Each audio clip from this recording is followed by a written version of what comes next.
Hello, good morning, friends of the Jose Manuel H Garage channel. Today I'm going to continue with the video that I had pending for a while, and I apologize for any inconveniences that may have occurred to anyone who watched it halfway and found that it was incomplete regarding the compression measurement in the cylinders of the Yamaha Virago 250/15. In my case, this is from 1998 and it's engine type 10. Let's see, excuse me, the engine type is 3LS, okay? Engine type 3LS. So, back then I was working on the video about measuring the compression pressure, that is, the compression of the cylinders. I ran out of batteries, then I got caught up in other things, other bikes, other videos, and while reviewing the other day I saw that I had yet to finish the video about measuring the compression in the Yamaha Virago. Okay, we were saying that it is very important. Going back to where I left off in the previous video, compression measurement should always be done with the engine warm and at operating temperature. I have already started the bike is already at operating temperature. Once it is at operating temperature, it logically turns off.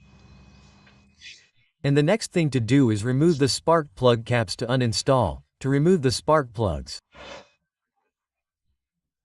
But to measure the engine compression, it is very important to first have measured the valve clearance and that they are correct, okay? In other words, it is necessary to be clear that either the valve clearance is correct or the corresponding valve clearance adjustment must be made. If a measurement is made with the valve clearance measurement, with the valve clearance outside the specified limits, the compression measurement that it will give us will be incorrect and will not be useful for diagnosing the health of the engine. Therefore, first, make sure the valve clearance is within limits. If it is not, you need to adjust the valves.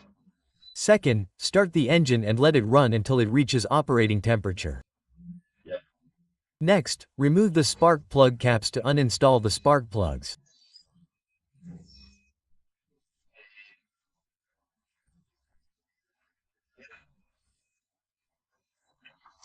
But before removing the spark plug caps, the workshop manual recommends using compressed air, which I will do now for a second, to clean the entire spark plug seat with compressed air to prevent any dirt that may be around the spark plug seat from entering the cylinders, okay?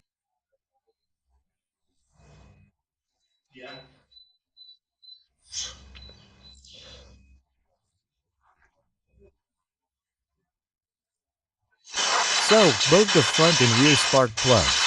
Once we have compressed air, we remove the spark plug cap and then take it out.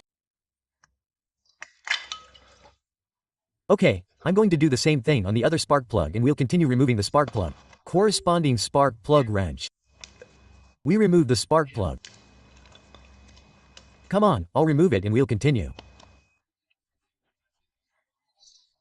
Once we've removed both the front spark plug and the spark plug from the rear cylinder, okay? And they're both removed, we're going to measure the compression right now in the front cylinder.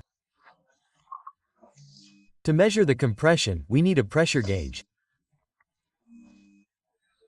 This is the pressure gauge and at the end of the pressure gauge duct we have to look. Look, this is the pressure gauge housing and it has several nozzles depending on the width. Do you see? It has several nozzles depending on the width of the spark plug. So, we have to put the spark plug, the nozzle for the width. Our spark plug, I remind you, was NGKR.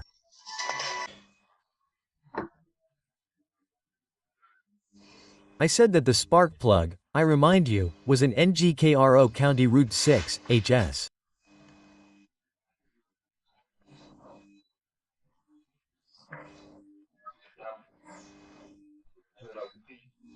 Then we match the width of the spark plug with that of the corresponding tube, with the corresponding nozzle to be able to insert this nozzle into the place of the needle.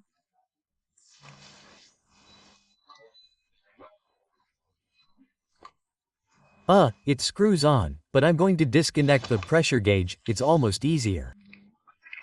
Okay, it's disconnected now. And what we simply have to do is insert the nozzle into its place and turn it as if it were a spark plug until one hand is very complicated. I'm going to do it now with both hands. Until it's completely inserted all the way inside. Okay, it has to be all the way inside so that there are no air leaks. I'll screw it on and continue. Well, once we've adjusted the nozzle all the way, okay, all the way, we have to make sure that it's all the way in so that there are no leaks. It's the smallest nozzle of all, okay? That came in the box. And once the pressure gauge is connected, we press the little button here so that it's at 0. And once it's at 0, to measure the compression, what you have to do is the following. Turn the key to the on position, okay. And then with the accelerator fully open, you have to have the accelerator fully open. You have to crank the engine about 8 or 10 times, okay. Until the needle stops going up. Well, now you see that the needle usually goes up 8 times, okay. I did it a little more than necessary to show you. I went overboard, come on, it's usually 8 or 10 times, okay. And with this we measure the compression, okay? It's giving a value of almost 150 psi and a little over 10 kilopascals. Okay? So let's look at the table in the workshop manual and see what values it tells us the engine compression needs to be in order to be properly serviced.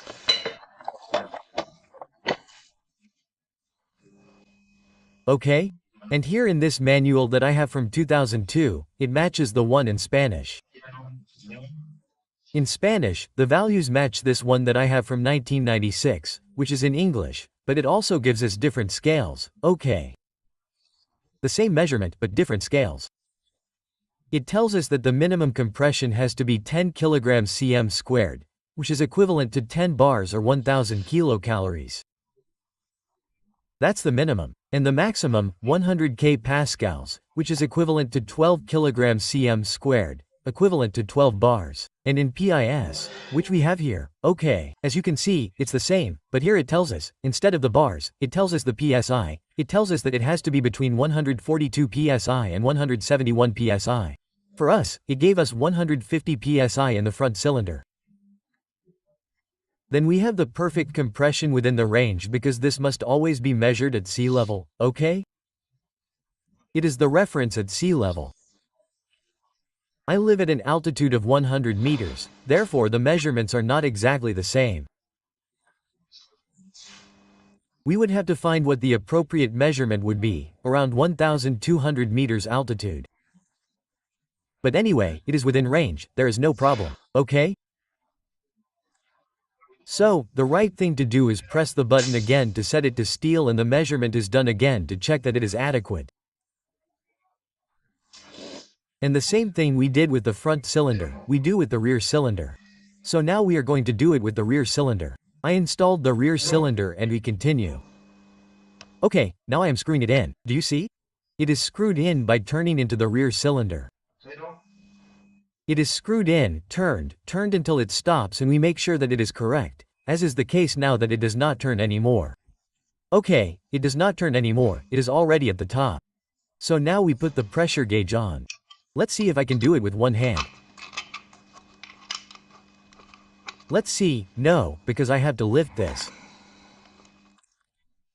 I have to lift this here and I can't do it with my hand. Well, I'll install it and we'll continue. Okay. So once it's installed and we have the pressure gauge on, the same operation.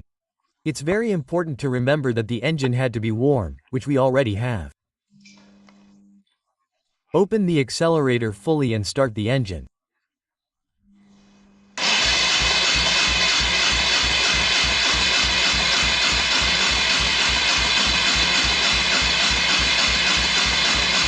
Okay, correct. Well, it doesn't matter if it's 100 or 150, okay. 1000 kilocalories and almost 145 psi. It's giving me 145 psi and that's equivalent to 1000 kilocalories, which is right within the range, also taking into account that we're at 10,000 meters above sea level. Then we have the cylinder pressure, we have it correct, and from that point of view, we can rest assured that the engine is in very good health. I forgot. Another very important piece of information that we have to verify is that the difference in compression between one cylinder and another cannot be greater than 100 kilocalories. At 100 kPa, okay? Or the equivalent of 1 kilogram cm squared, or the equivalent of 1 bar. We can't say that if one cylinder gives us 10 bars, the other one has to give us a maximum of 11 or 9 bars.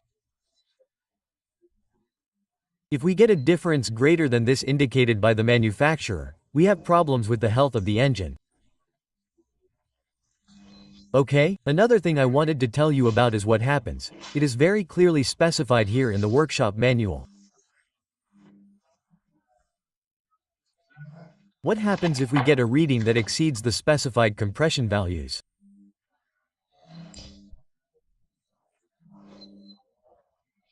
This means that either the cylinder head or the valve surfaces or the piston crown have carbon deposits, okay? That means there is carbon either in the cylinder head, or on the valve surfaces, seats, etc., or on the piston crown. There is carbon there, and that carbon would need to be cleaned. This would happen if the compression is above 12 kilograms cm squared, or 12 bars, or 170 P6, as we saw earlier. What happens if the compression value is below the limits set by the manufacturer? First, you have to take into account the altitude above sea level at which you are doing it to find some compensation. And within that, if the compression is below the measurements, what you have to do is add a little oil with a syringe. You put engine oil through the spark plug hole. Okay. And by putting a little engine oil through the spark plug hole, you take the measurement again. And then we have to compare the measurement that we got without having added the oil, the one before and after adding the oil. If it gives us a higher compression once we have added oil, this means that there is wear or damage to the piston, right?